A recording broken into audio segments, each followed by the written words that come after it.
Hey, I'm laughing a lot today. I'm having a great day. Life is good.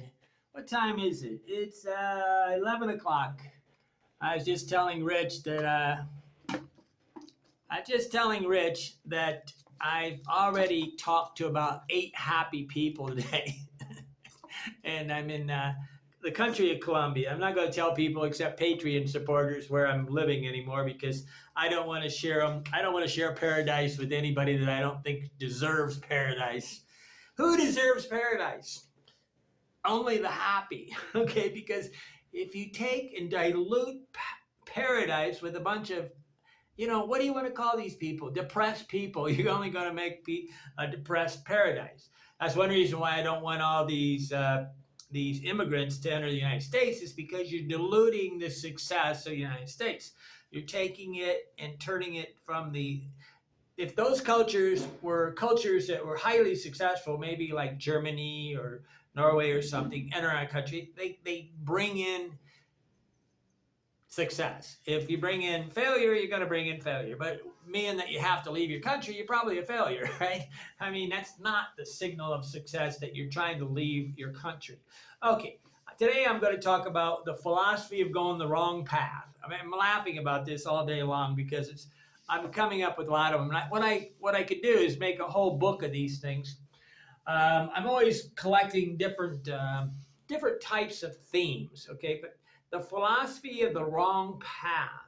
Okay, and first of all, in the love of wisdom, which is what a philosophy is, it's the love of wisdom.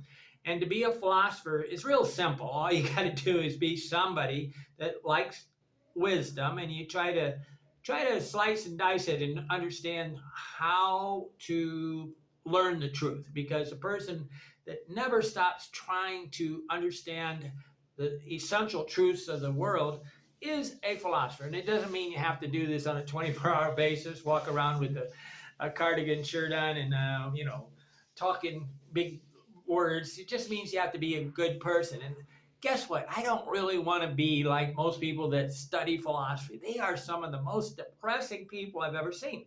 But the philosophy, that's the wrong path. The wrong path.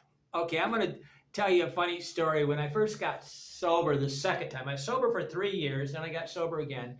And me and this girl, Diane, went to this really small AA meeting. And this guy knew absolutely every single AA jargon, slang, term. Keep it simple, stupid, one day at a time, blah, blah, blah. Stick with the winners, And I sat there and I said, guy, no matter what you do, I feel like you're sad and angry. And he exploded, went berserk. He said, I know, blah, blah, blah, blah. And I said, well, guess what? Your example of who you are, I don't care how you live, you're just not a person I want to be. Plus, he was way fat, right? Just like, I want to go in.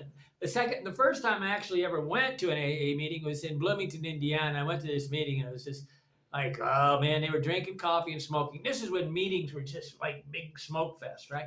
And everybody's drinking coffee, smoking, and I go,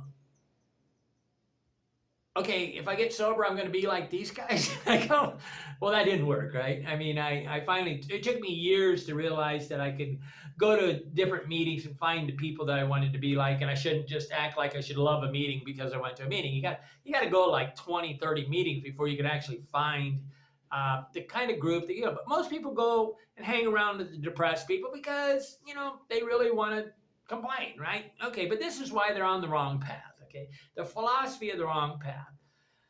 I'm always laughing. People send me videos constantly.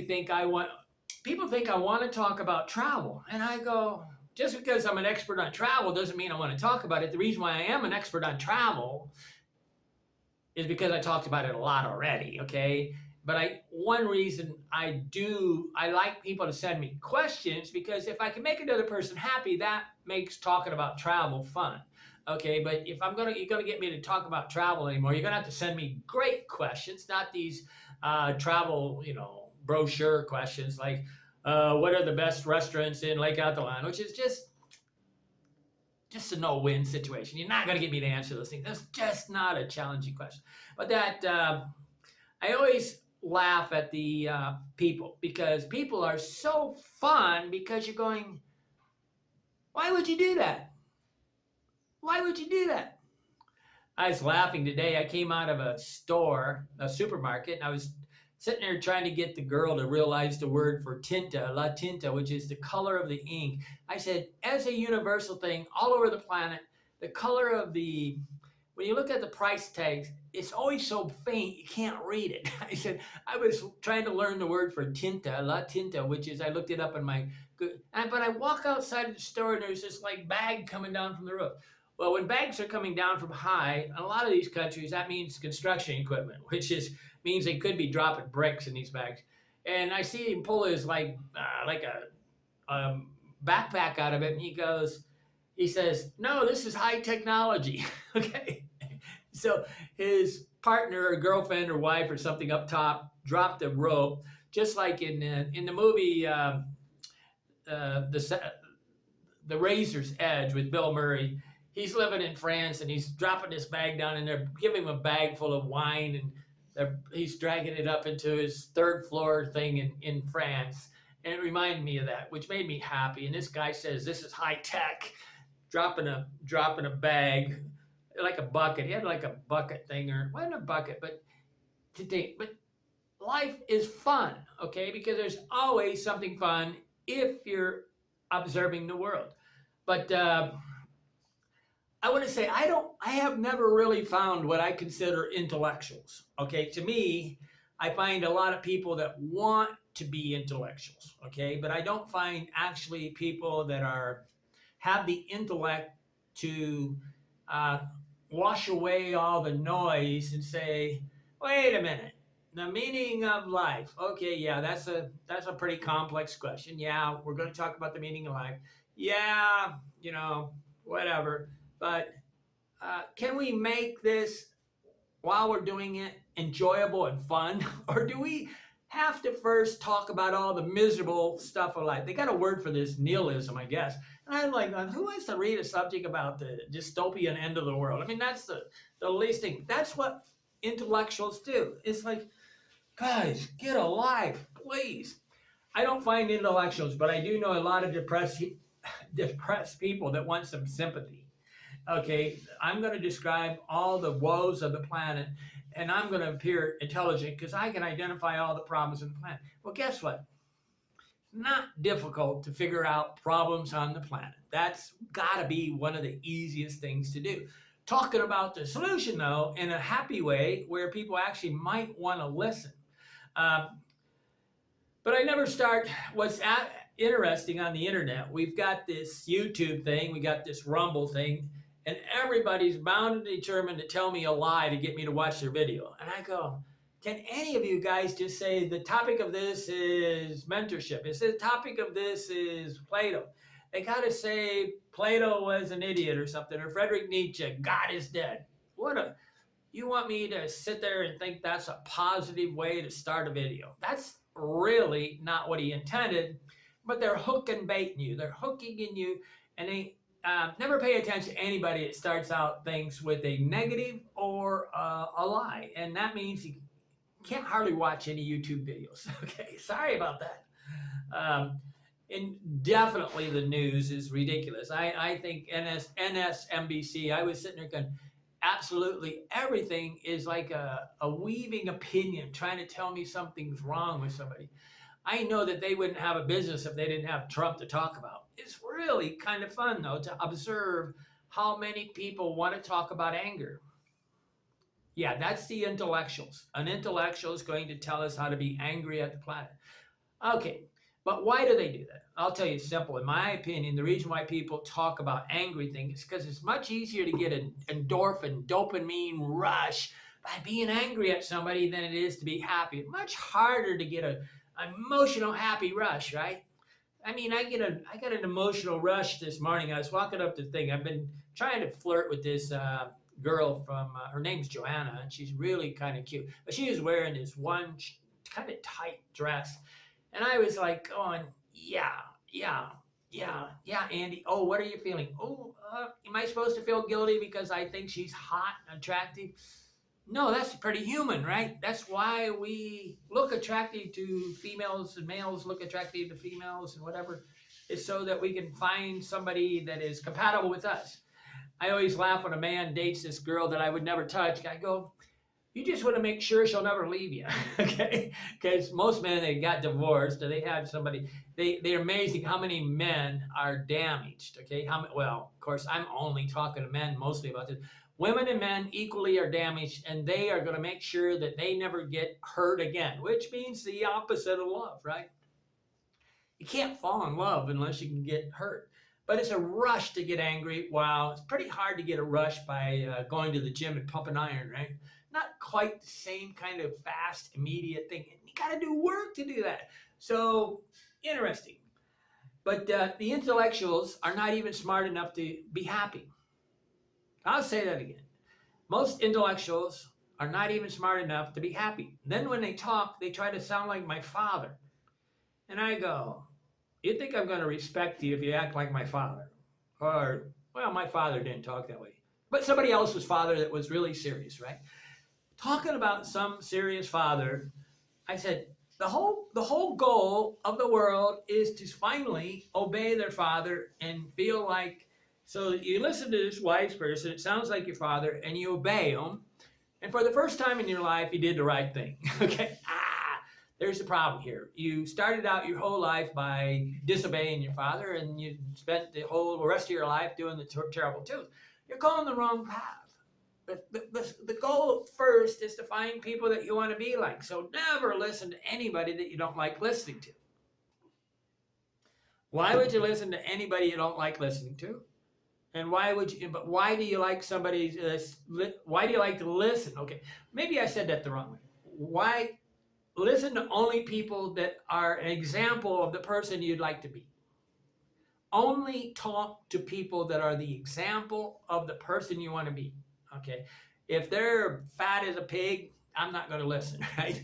If they got some sort of emotional problems on their gender, I'm not going to talk to them, okay?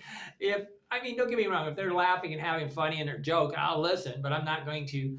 As a rule of thumb, when I'm walking down the street, what am I looking for? I'm looking for a happy person to talk to.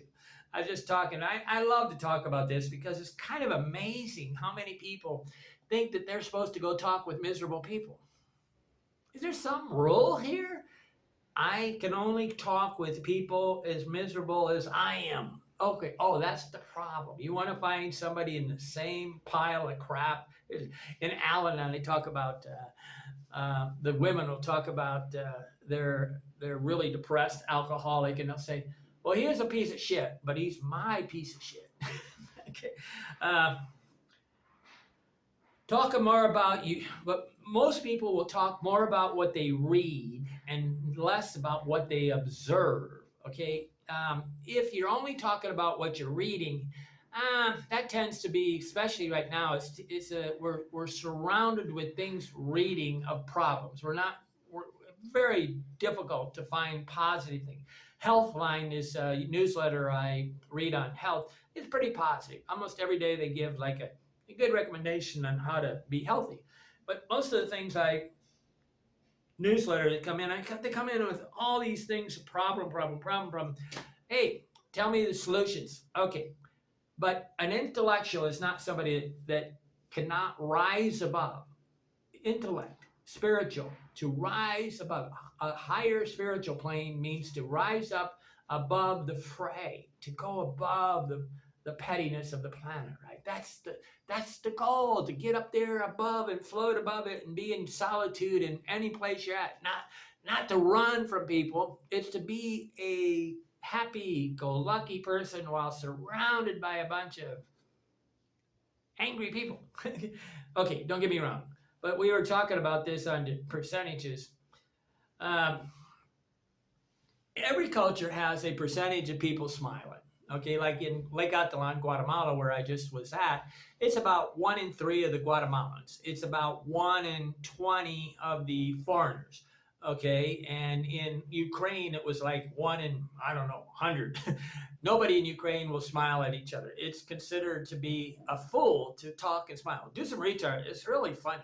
But that doesn't mean they're not nice people. It just means that some reason that culture is defined that if you're smiling and being happy, you're an idiot. Which is, everybody said, Andy, you can't smile at anybody. I had people writing me, Andy, you can't smile at anybody in Ukraine. And I go, well, screw that. That's the opposite of an intellect, of an intelligent person to try to give misery to the world.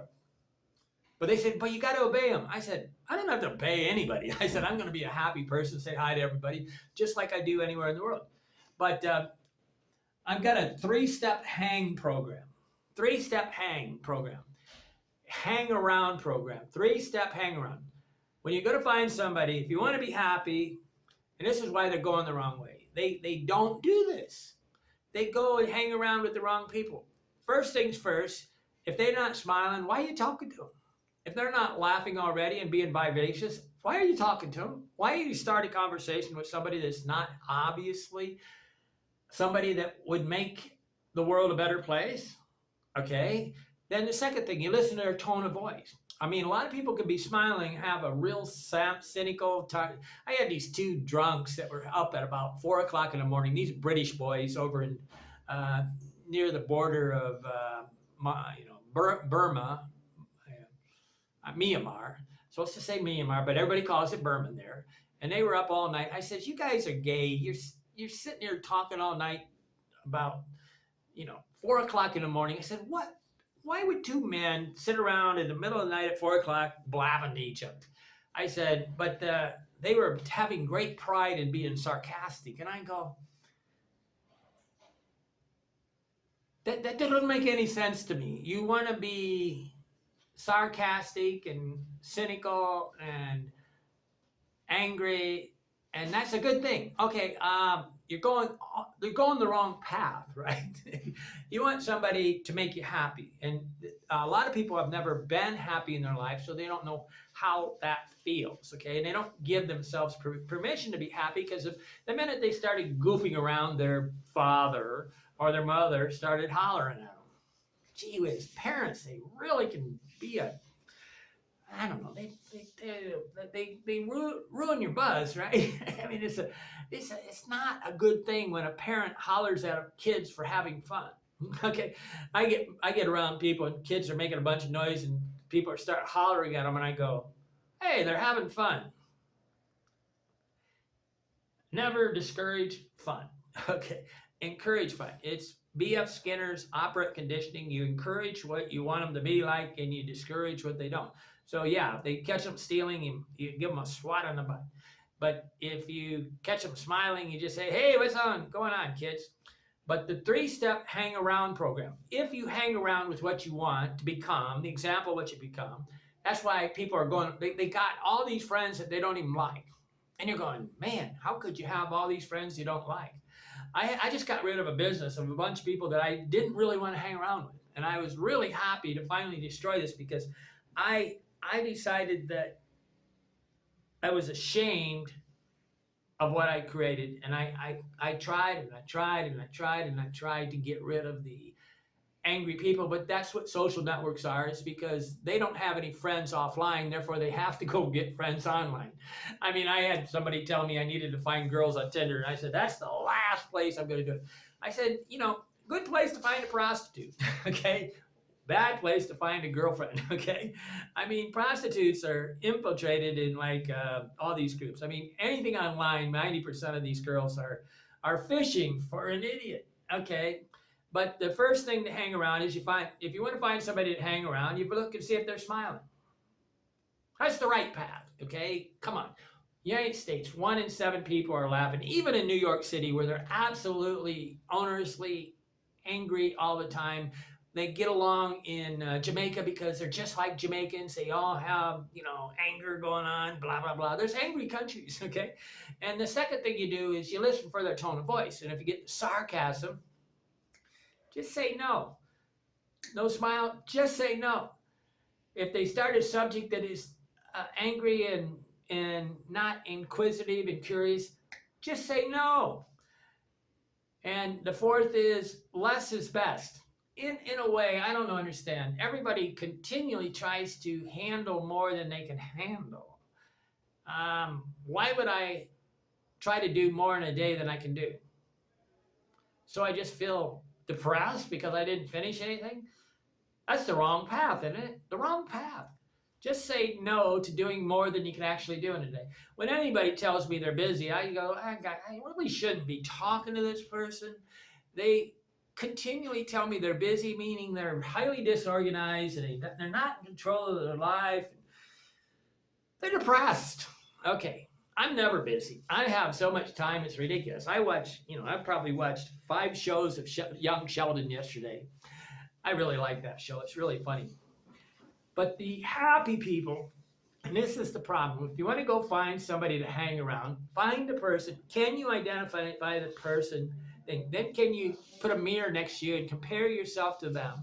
And then realize you probably don't look anything like them, okay? You're probably wearing black and tattoos and a nose ring, and they're happy running around and smiling, and they are well-adjusted people, okay? But first, try to compare yourself, but then just realize they're not going to like you, okay? Because happy people really won't hang around with depressed people. It's a fact of life. Just part of living that you go. Happy people, successful people, rich people hang around with people that are similar to themselves. So the rich people are attracted to the rich people, the poor people, the poor people, the dumb are attracted to the dumb. The trolls are hanging around with other trolls. The drug addicts are hanging around with the other drug addicts. It's just a universal, okay? The farmers are hanging around with farmers, and construction workers are hanging. The attorneys are all getting together and talking about how they hate their job. You try to get an attorney to talk about their job. They hate their jobs. Okay, it's funny. Okay, but they're going to avoid you. So how do you deal with these things? You got to keep your mouth closed until you understand how to talk safely. But you're trying to become something you're not. Okay, but that's the goal. But to listen to yourself and your tone of voice. Go the right way.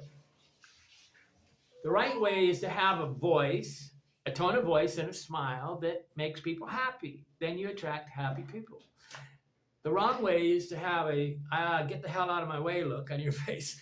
And I'm always laughing because this girl yesterday, I walked out of this thing, she was kind of attractive. I said, "Hola, señorita," and she looked at me like, "Get the hell out of here." And I just started laughing because all she told me was the wrong path would be to try to make her happy. The right path is just to smile and keep on moving down the road. But one of the things that I learned from Henry David Thoreau and Friedrich Nietzsche and maybe this guy Eric Hoffer, I keep learning this more and more that nobody really gets angry when they walk in nature. So very angry, if an angry person's walking in nature, I feel kind of good. A person that doesn't like people will often walk in nature because they don't deal well with people, so they go walk in nature because there's really pretty hard to get depressed walking in nature. So nature is a very safe place. I don't know why, but that's probably the right path. If you're angry, go walk in nature. Put your feet on the grass. If you haven't touched grass in months, there's a problem. Okay, that's the wrong path.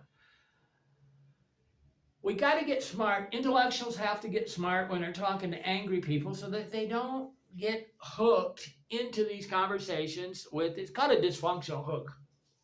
To get hooked into talking with angry people that are trying to put words in their mouth. When somebody tries to put words in my mouth and tries to twist what I'm saying, I just say no, and I go do something else. Why would I want to ever talk to somebody that is that difficult? I mean, people are,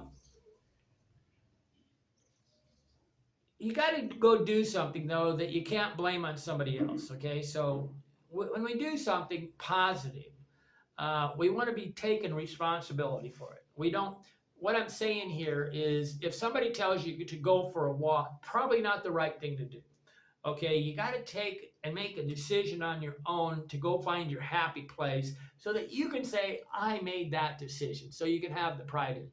If you have to have a psychiatrist tell you 20 things to do to be happy, it's not even your decision. Therefore, you're really, I mean, a psychiatrist can give ideas, but there's books out. There's books out of the thousands of books on how to be happy, written by a bunch of unhappy people wanting money. Okay. Uh, I was laughing because I was talking to my friend, and he said he woke up at 2 o'clock and he couldn't sleep for a couple hours. And I wanted to say, get out of bed and go do something, because people ask me why I wake up at 2 o'clock. I don't wake up at 2 o'clock. I wake up 6 hours after I go to bed. I just have a problem after the sun goes down that I fall asleep. I'll turn on a movie and I'll fall asleep. And I'll wake up 6 hours late. And I don't sit around in bed trying to pretend I'm sleeping. I just get up and do something. I know on a regular basis is about 6 hours. So if I fell asleep at 2, you do the math, and it's, I don't know, 7 o'clock at night or something. I don't know. But the point is this: 6 hours later. But don't try to force yourself. A rich person, this is the right path. A rich person sleeps when they're wanting to sleep. When they wake up, they're rich enough to wake up and go do it. They don't have to say, well, I got to try to get more sleep because I'm not going to have enough sleep. That's not the person. But you're not forced to sleep at a certain time. I've been taking a nap ever since I was 21 in the afternoon. And then the wrong path is to be forced to listen to somebody.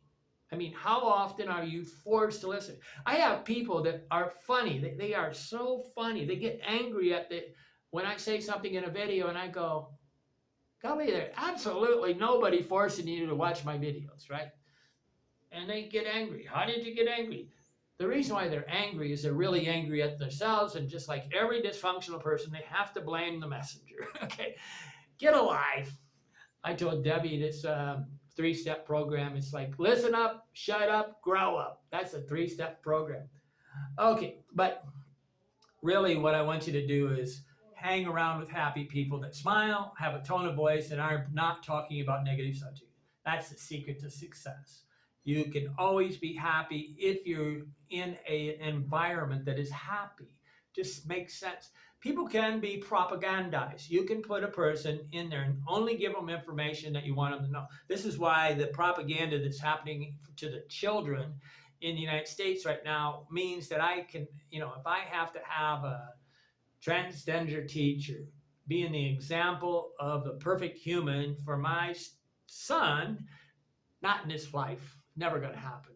Okay, I'm never going to let one of my kids, if I had children, hang around with anybody with this kind of emotional problems. Okay, call me what you want. I just don't care. Make the better. How to make the world a better place. Simple thing. This is the right path for making the world a better place. You smile at everybody. Then everybody maybe smiles back. You teach them how to smile by smiling at them. You say hello, everybody might say, and you leave every place you go in better shape than when you did it. Like I go in all these hotel rooms, and I'm always fixing things in the hotel room and improving the room as I do it. I try to leave every place I go, whether it's because we are 100% responsible for the world we live in, at least that bubble we're in. And if you don't try to make the world, at least in the 30 square feet around you, a better place, you're going to live in a horrible place. And why wouldn't you clean up that 30 feet around you radius? I mean, it's just a radius around you, 30 feet around you. Clean it up. Okay, that would make the world a better place.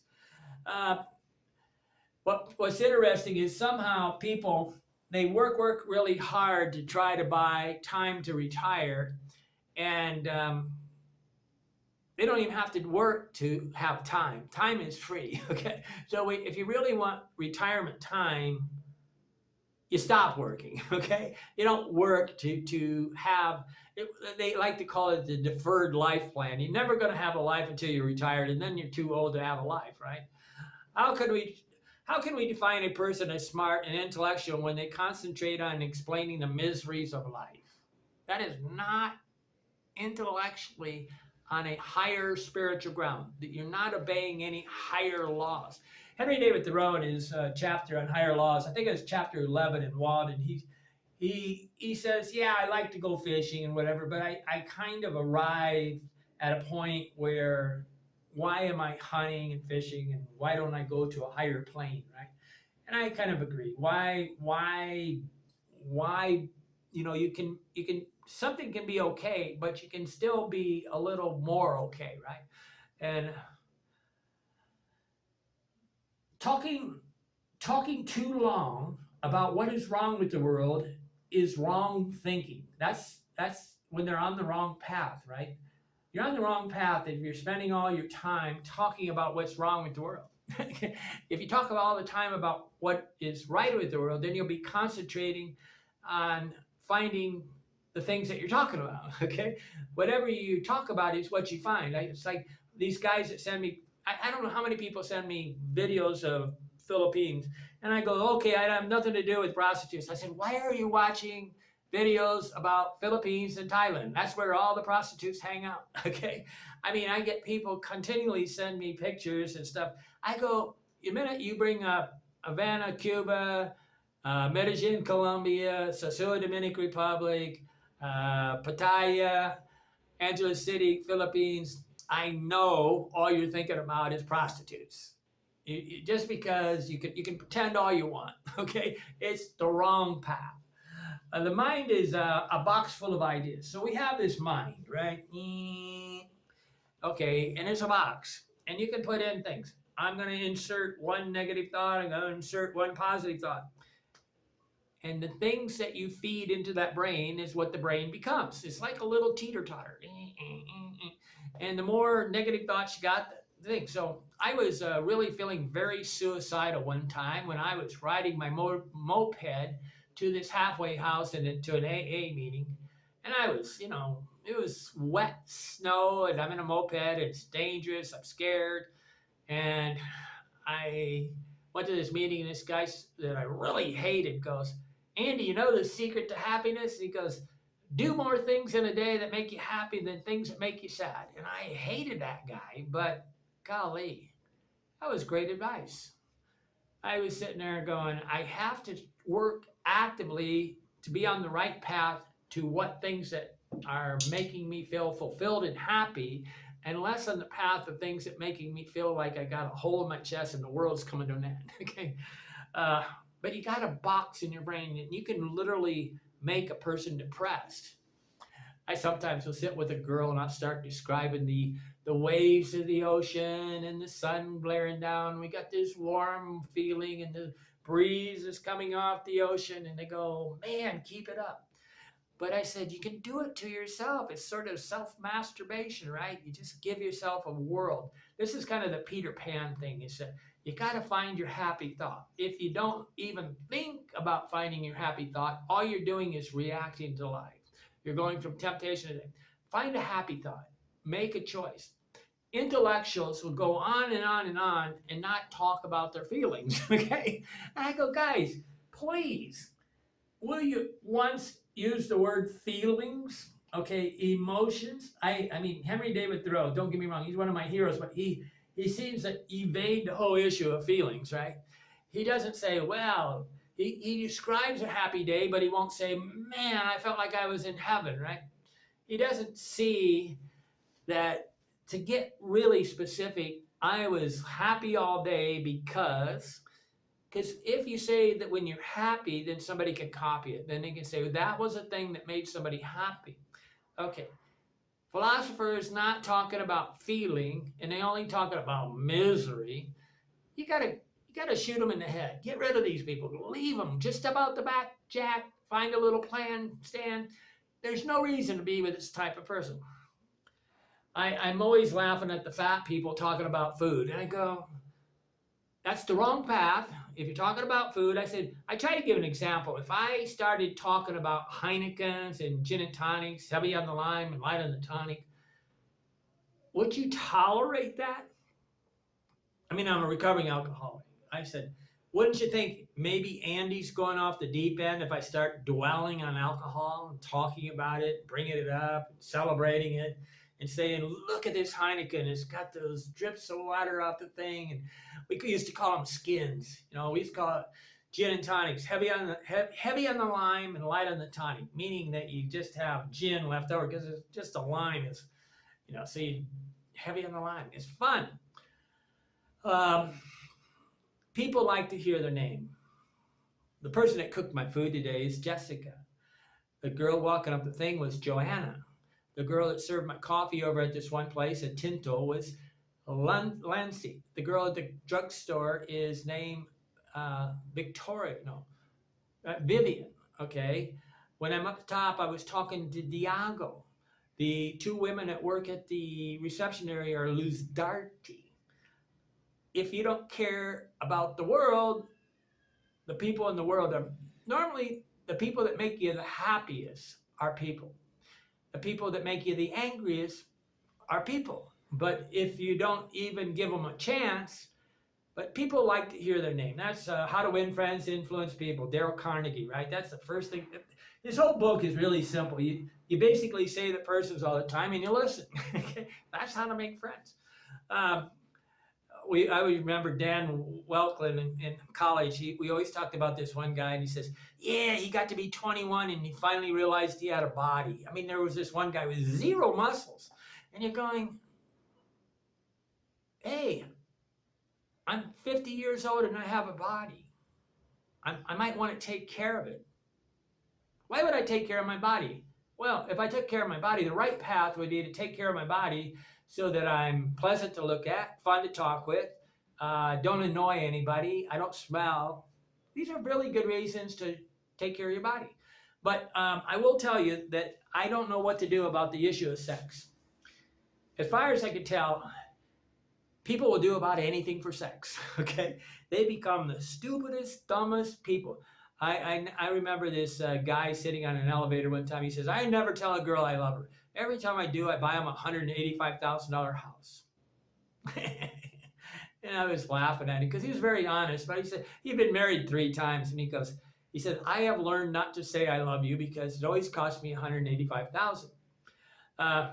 What's the biggest problem in the day that I have of the lack of freedom is when you spend your whole time prioritizing the day. I don't spend hardly any time prioritizing. That is the wrong path to happiness. A wrong path is if I have to force myself to sleep, I have to force myself to listen, I have to force myself to wake up. I mean, these are things I don't want to do. I have designed a life in a way that I don't have to do this. Prioritization, sitting around thinking, what should I do next, is really the worst thing to do. How do you do it? You have less things to do, and it's real easy to prioritize. That's the right path. Trying to remember when I have a piece of paper. I just was talking to the guy, and I said, I don't want to talk to you about it again. He says, I'll remember it. I said, I am sorry. I have talked about this so many times. You do not remember, and you do not learn, okay? You are not actually learning, and paper doesn't forget. Taking notes doesn't forget. If something's important enough to actually go do, it's important enough to write down, okay? If you're going to go do it, why don't you write it down so that you can keep it in your thing? Why are all these papers on the back of my wall? They are constant little reminders to be a better person, to make my 30 feet around me radius a better thing, which starts with me. That's the right path. I don't like it when I feel guilty for something or forgetting something. So I don't ever try to remember anything.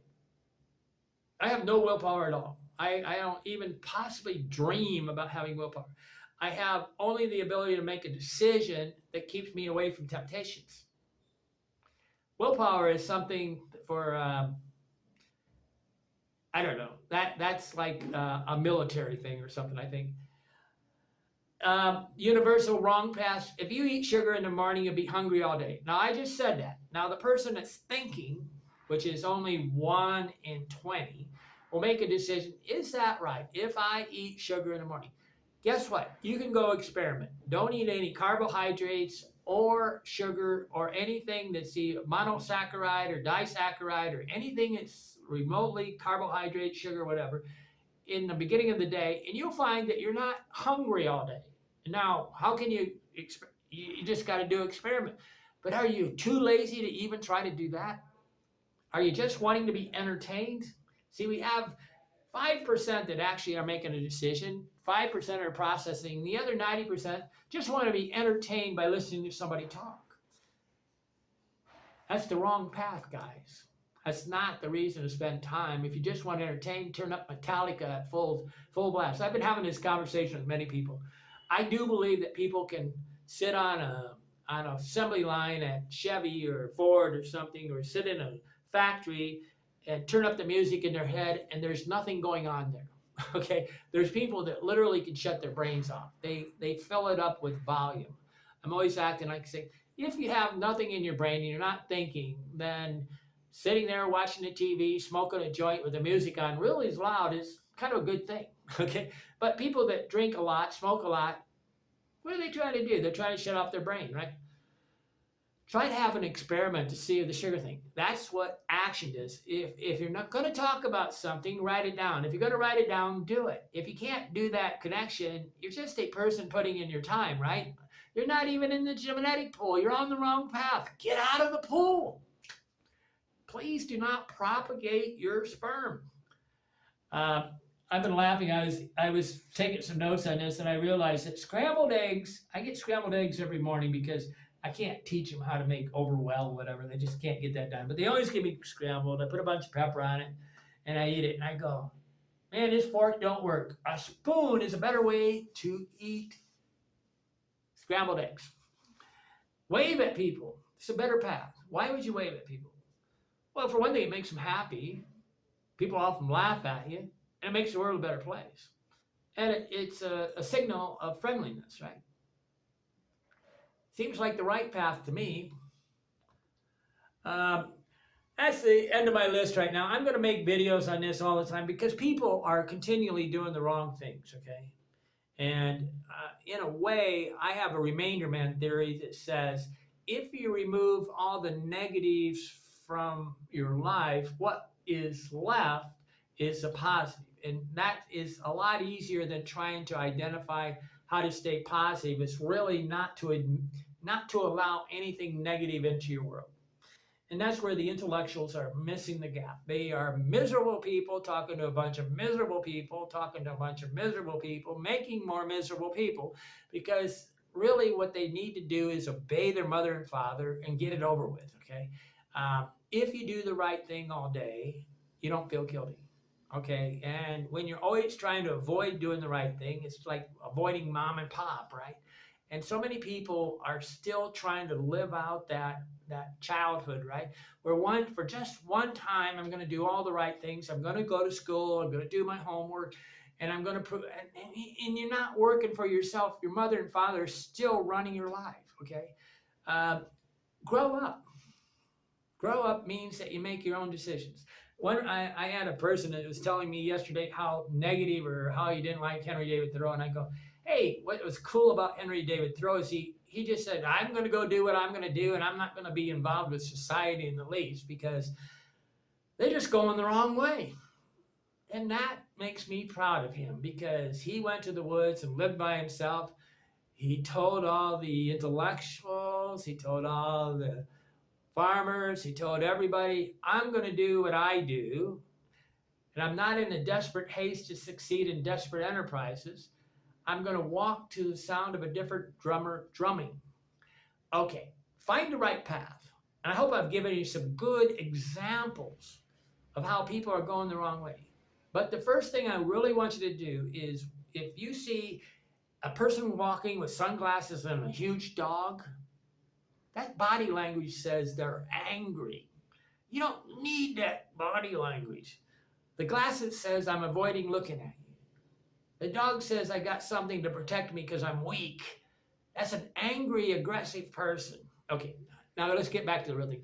When you're walking down the road, there's going to be 1 in 7 people smiling.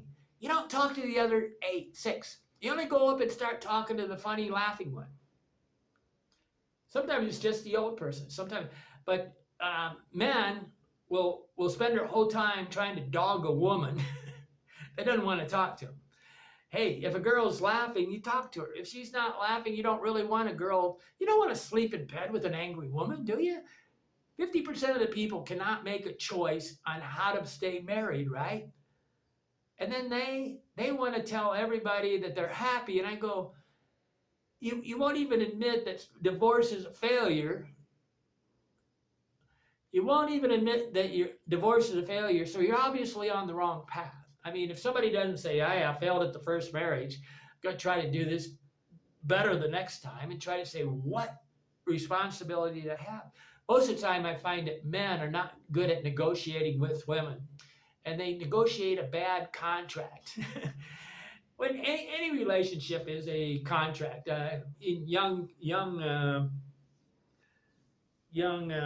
what's his name? Okay, I forgot his name. Young in the show, he negotiates contracts for his mother and father. It's kind of funny. Young Sheldon. Okay, he's from Sheldon Cooper of The Big Bang Theory, and it's really hilarious because he literally realizes that the communication between two adults is having problems. So he helps do these little negotiated contracts. Have you sit down and had rules of engagement with your spouse, your husband, your wife, your thing? All those other ones are hopeless, right? All those other gender situations, you cannot negotiate a situation because there's no clarity way to do it. There is no rhyme or reason to that. But men and wife, husband and wife can negotiate standard. You can negotiate with your children on rules of engagement, on what is fair and just. You don't just make a rule up without sort of explaining it to your family. And if you want to be with people where you have to tell them what to do all the time, wait a minute. So I'm on the right path because I got a bunch of people obey me all the time. Man, that's not even friends. That's a slave. It's like a dog on a chain. That's a slave. Somebody that I can tell what to do and they're going to do it is, I hope, a worker. Okay, but some people tell people what they're going to do, and they feel people are stupid if they don't do what they tell them to do. That is the opposite of an intellect. Okay, life is good. I'm here and you're not. Why not? If anything you can remember from this conversation, if you're still listening, if a person's not smiling, if a person's got a snarky tone of voice, it's a no-win situation. Go do something else. And if you do that on a religious basis where every day you try to find happy people to talk to, not people talking about problems, but the people that are happy talking about little toys or fun things they're doing, something like that. Like my friend Jeff was telling me about planting certain kinds of flowers, and he got these ones from a Korea or something. He planted them sideways. And I go, hey, that's why my friend Jeff is my best friend. One of my best friends. Okay, life is good, guys, but it gets better, okay? But it only gets better if you can completely remove all the negative things from your world. And that's where the intellectuals miss it. They always want to talk about social engineering. Don't really work unless you do it by the use of a gun. Stalin, Mao, these guys use guns. Okay. Even Friedrich Nietzsche went into the nut bin, right? Henry David Thoreau is about the only guy that you might call a philosopher that just basically had a nice life. If the philosopher doesn't have a nice life, why would you want to be like them? Do I have a nice life? Think about it.